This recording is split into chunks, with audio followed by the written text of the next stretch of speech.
D'ici la fin de votre deuxième mandat, est-ce que vous pensez arriver à l'horizon 2020 avec un bilan positif et des choses qui vont concrètement changer? Ça, le peuple de Guinée à qui je m'adresserai qui répondrait. Juste, madame, c'est le peuple de Guinée qui m'a dit, je suis devant le peuple de Guinée, je ne suis pas ensemble devant RFI. Donc, c'est le peuple de Guinée qui jugera. Et c'est à eux que je m'adresserai. Ce n'est pas RFI.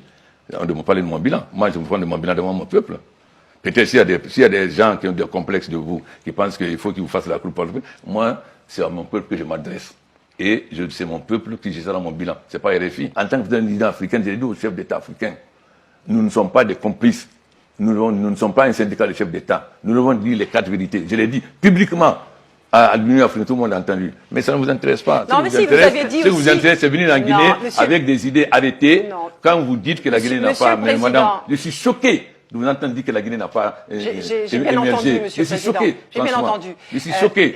Non, je suis choqué. C'est cette désinformation de l'histoire de la Guinée. Vous aviez dit la Guinée n'a pas décollé alors que... Monsieur le Président... Quel était notre PIB? Demandez au Fonds monétaire. La Banque monétaire, le Fonds monétaire est là. Quel était notre PIB en 2011? C'est notre PIB maintenant. Madame, ou bien vous informez ou vous venez avec des idées arrêtées pour aller... Est-ce que ce n'est pas la peine de venir en Guinée? Vous restez en France et vous le dites. Vous dites après qu'il n'a pas décollé. Vous venez en Guinée, vous ne savez rien. Quand en 2000, ceux qui sont venus ici en 2011, il y avait combien d'hôtels? Et s'ils pouvaient dormir? Il n'y avait que le nouveau hôtel. Aujourd'hui, il y a combien d'hôtels? Vous êtes très contente d'être au Millennium, d'être au Sheraton, d'être au Palm Hotel ou bien d'être à Kaloum.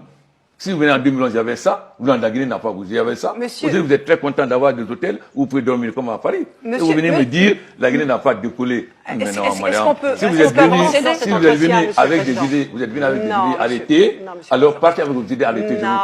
Vous êtes venu avec des idées arrêtées pour présenter les mauvais éléments de la Guinée. Comment quelqu'un peut dire, quand on ne savait même pas où dormir, vous êtes venu ici en Guinée avant, et s'il y avait un hôtel, nouveau hôtel, quelqu'un passe avoir la nuit, il passe pas la nuit, le lendemain. Monsieur le Président. Mais alors, quand même, informez-vous. C'est-à-dire, votre rôle, ce n'est pas de présenter la Guinée, c'est de masquer les réalités et de présenter ce que vous voulez. Alors parlons de l'actualité, s'il vous plaît. Vous n'avez pas besoin de moi, vous ne pouvez être tout seul.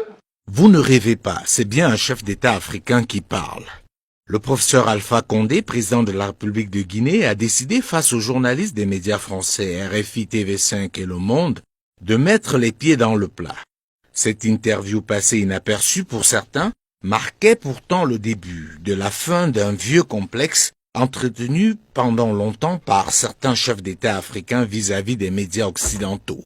Cette saine colère du président Alpha Condé devrait inspirer certains chefs d'État africains enfuis dans un complexe qui les amène à penser que pour exister, il faut parler aux médias occidentaux. Ils débloquent chaque année des sommes colossales pour exister dans ces médias et pourtant ils reçoivent en retour presque toujours de la condescendance et du mépris. Malgré cela, ils sont les premiers à courir derrière ces médias, non sans dénigrer leurs médias nationaux et les médias panafricains.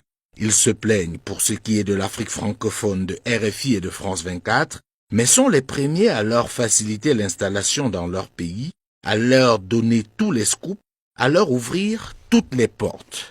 Une attitude qui traduit à suffisance leur extraversion émanant de leur manque de légitimité dans leur pays.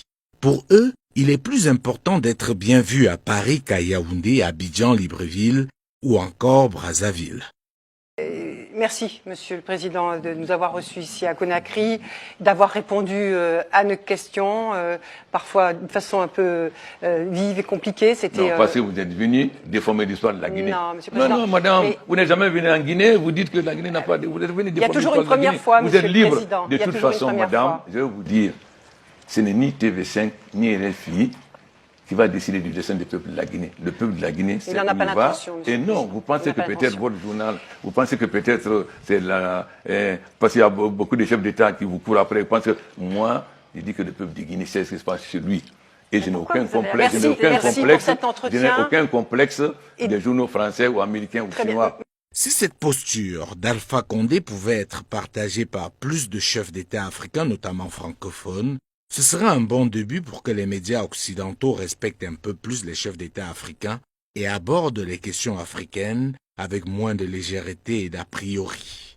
Malheureusement, nous en sommes encore très loin au regard de la réalité, notamment après des révélations comme celle de ces derniers jours. où on apprend que l'État gabonais a offert 3,5 millions d'euros, soit environ 2,5 milliards de francs CFA, au journal français Libération pour organiser un forum de 2 jours à Libreville. Des scandales comme cela existent dans plusieurs autres pays africains, car par complexe, on préfère enrichir les médias occidentaux, les rendre puissants et paradoxalement se plaindre de leur ligne éditoriale sur l'Afrique. Faut donc définitivement briser ce mur de complexe. La guerre aujourd'hui est avant tout une guerre de communication. Ceux qui l'ont compris mettent tout en œuvre pour rendre puissants leurs instruments dans le but de véhiculer leur vision du monde et influencer les autres. Malheureusement, une bonne partie du continent africain continue de tout absorber sans filtre et au lieu de rendre forts leurs médias, les affaiblissent. La question pour terminer, pourquoi ces puissances occidentales et pas seulement mettent autant de moyens pour que leurs médias puissent arroser le continent africain?